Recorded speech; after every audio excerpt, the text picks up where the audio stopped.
नमस्कार। आरंभ करने को जाऊछु आजिर ओडिया कार्यक्रम नारी।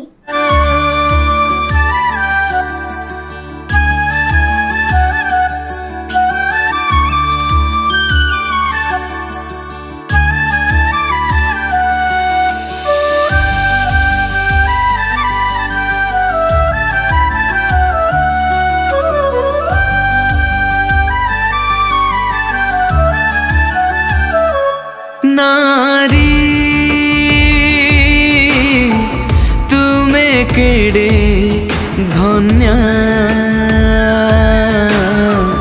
तुमे केड़े धन्य नारी तुमे केड़े धन्य तुमे केड़े धन्य धन्य तुम नारी जन्म धन्य तुम नारी जन्म आश्चर्य सृष्टि ईश्वरंक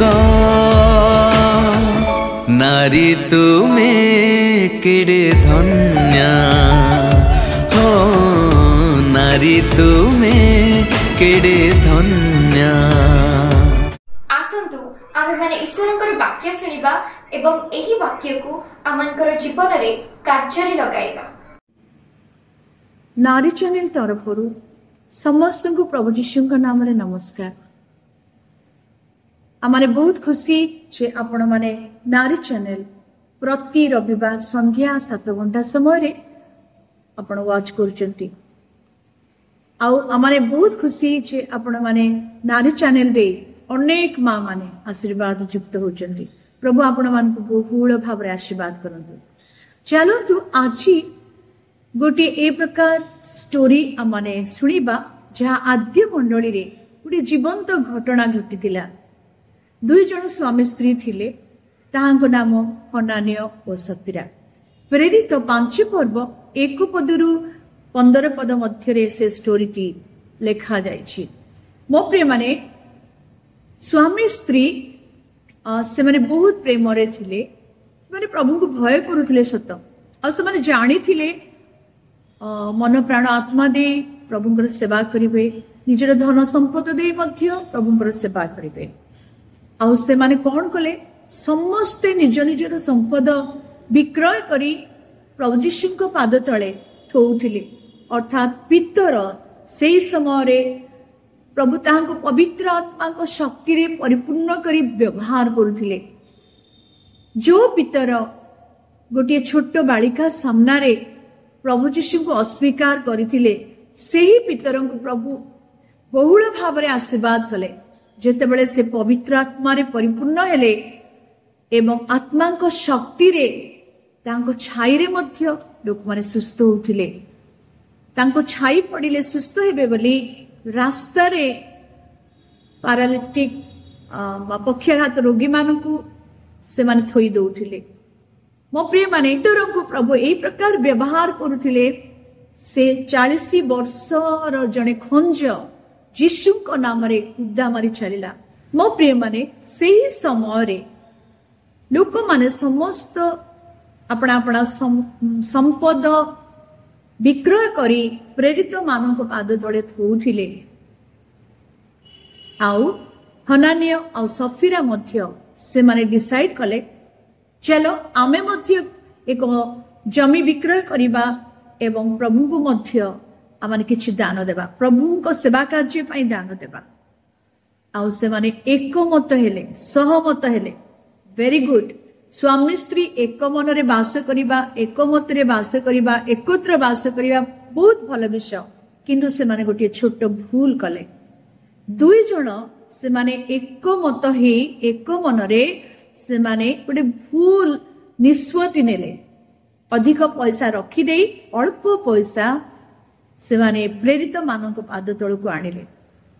आउ निश्चित भाव रे हनानिय कहला, तू रही था मु जाउची आउ प्रेरित मानक निकटरे से दान दे आसीबी। कौन हम से जानी नथिला, मो प्रिय माने जेतेबेले हनानिय से आंशिक दान नहीं प्रेरित मानक निकट को आसिले ईश्वर वाक्य लेखा अछि हनानिय आ सफीरा रो सम्मति रे किछि संपत्ति विक्रय कला पुणी भाज्यार ज्ञात सार रे सेथिर मूल्य रु किछि लुचाई रखी अंश मात्र आनी प्रेरित मानक चरण तले थोइले। मो प्रिय माने हनानिय जेतेबेले सेही दानटी नहीं प्रेरित मानक चरण तले थोइले पितर कौन कहले जानती हे हननीय पवित्र आत्मांक निकट रे मिथ्या कहबाकू ओ भूमिर मूल्य रु किछि लुचाई रखिबाकू काहीकि शैतान तुम हृदय संपूर्ण अधिकार करियछि। मो प्रिय माने से माने जे लुचई रखिले ता उचित नथिला कारण सेही समय रे समस्तଙ୍କର साधारण संपद थिला और समस्ते समान भाव रे बंटन करी से माने बास करुथिले चलुथिले। आउ हनानिय कौन उत्तर देला पितरों को जानती हाँ प्रभु एतिकी रे से मिथ्या कहला। आउ अति आश्चर्य विषय आश्चर्य घटना घटिला मो प्रिय माने ता संगे संगे लेखा अछि एई कथा सुनी हनानिय पछाड़ी होई पड़ी प्राण त्याग कला समय मध्य नथिला। मो प्रिय माने पाप स्वीकार करिया पई से मिछ कहला हाँ एतिकी रे विक्रय करा जायछि आ सबु पैसा नेकी आमे आसीछु बोली। हठात रे जेतेबेले से तळे पड़ी पछाड़ी होई पड़ी प्राण त्याग कला से निजे मध्य जानि नथिला निजे मध्य भाबी नथिला ए प्रकार घटना घटिबो। आद्य मंडली रे पवित्र आत्मांक समयर ए घटना आ युवक माने कौन कले हननिय को से माने समाधि करिबा पाए से माने बाहर को नहीं गले। लेखा अछि 3 घंटा परे भी तो सफीरा भाभी थिबो सफीरार अर्थ होछि ब्यूटीफुल बाह्य रूप बहुत सुंदर थिला मो प्रिय माने किंतु अंतर रे शैतान रो कार्य थिला। से माने दुई जण एक मत हेई एक मन हेई जो जमी विक्रय कले से माने लोभ करी किछि अंश किछि अर्थ से माने लुचेई रखिले ताहा उपयुक्त नथिला। से जानी परलानी जे तांको स्वामी चल जाइचंती बोली प्राण त्याग करिचंती बोली से भाबिथिबो मो स्वामी प्रेत मानक निकट को जाइचंती अर्थ दान करी से फेरी आसीबे किंतु से जे प्राण त्याग करिचंती मरि जाइचंती से जानि नथिला। 3 घंटा परे लेखा अछि 3 घंटा परे कौन हैला मो स्वामी फेरिलेनी बोली से जेते बळे प्रेत मानक पाखु को गला मंदिर को गला पितर तांको पछरले कुह तो तुम्हें माने कोन एतिकी टंकारे भूमि विक्रय करियछ से मध्य कहिला हाँ सेतिकी रे से भी मिछ कहिला।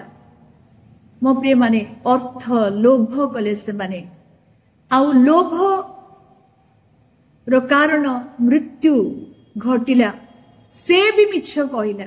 2 जण एकमत हेले सत किंतु ईश्वर विरुद्ध रे कार्य कले मंद विषय रे एकमत हेले स्वामी स्त्री एकमत रे एक मन रे एकत्र बास करिया भल किंतु मंद विषय केबे मध्य स्वामी आ स्त्री एक हेबा उचित नु।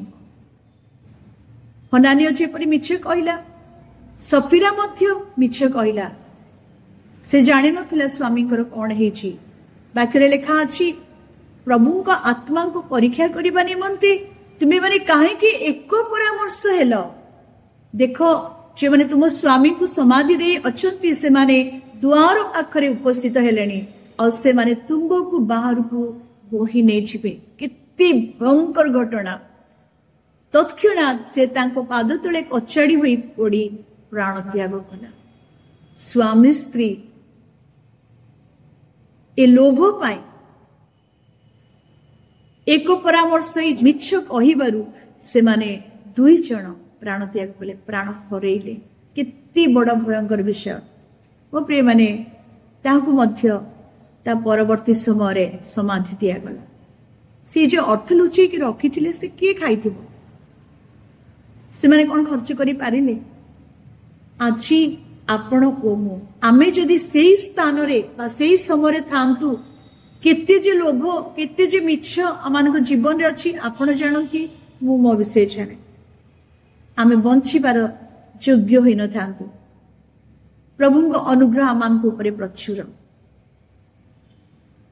अनुग्रह प्रचुर बोली कौन पापरे रही सफीरा को जीवन दे प्रभु कौन कथा कहती सफीरा से भूली गला मो प्रिय माने से सदा प्रभु देखती सदा प्रभु से समस्त कथा शुणती आम जो वार्तालाप करू जो माने कथा आमे जो कथबार्ता करू जो निष्पत्ति नेउ आम समस्त गति से जानती से भूली गला से मैंने दुहे भूली गले सदा प्रभु जे सबु कथा देखती शुणती बुझती सदा प्रभु परमेश्वर जे सबु गुप्त विषय मध्य जानती से माने ता भूली गले से माने गोटे रंग डिसीजन नेले लोभ सकाशु मिथ्या सकाशु से माने दुई जन गोटे दिन रे प्राण त्याग कले मो प्रिय माने वाक्य लेखा अछि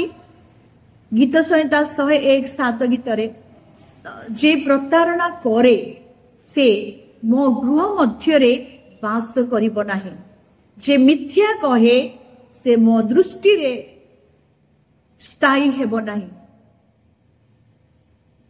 एफएसी 5:5 रे मध्य लेखा अछि लोभी से तो देव पूजक लोभी से तो देव पूजक एमानकर ख्रीष्ट और ईश्वर राज्य रे अधिकार नहीं कितने भयंकर विषय लेखा अछि मो प्रिय माने ईश्वर राज्य निमंते आपण जतरे दान दियंती आपण कोन लोभ करंती आपण कोन मिछ कहंती आपण कोन स्वामी को सहित भूल निष्पत्ति नियंती ना सत्य पाए आमान को स्वर उत्तोलन करने को पड़िबो सत्य कथा कहवा को पड़िबो सत्य रे जय अछि मिथ्या रे पराजय अछि तेणु आमे सफीरा परि हेबानी माँ माने नारी माने महिला माने आमे स्वामी बा निजर क्षतिर कारण हेबानी मृत्युर कारण हेबानी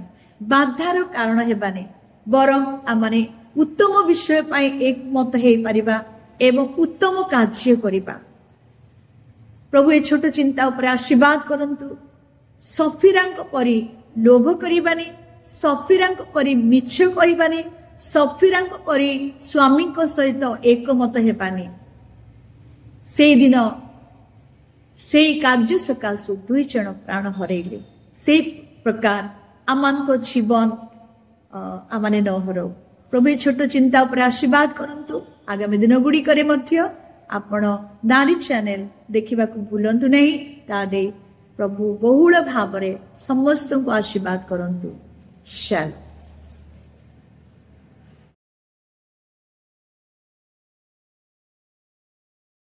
आज प्रोग्राम टी एठारे रखुछु ईश्वर को इच्छा हेले नेक्स्ट एपिसोड रे देखाबो शालोम बाय बाय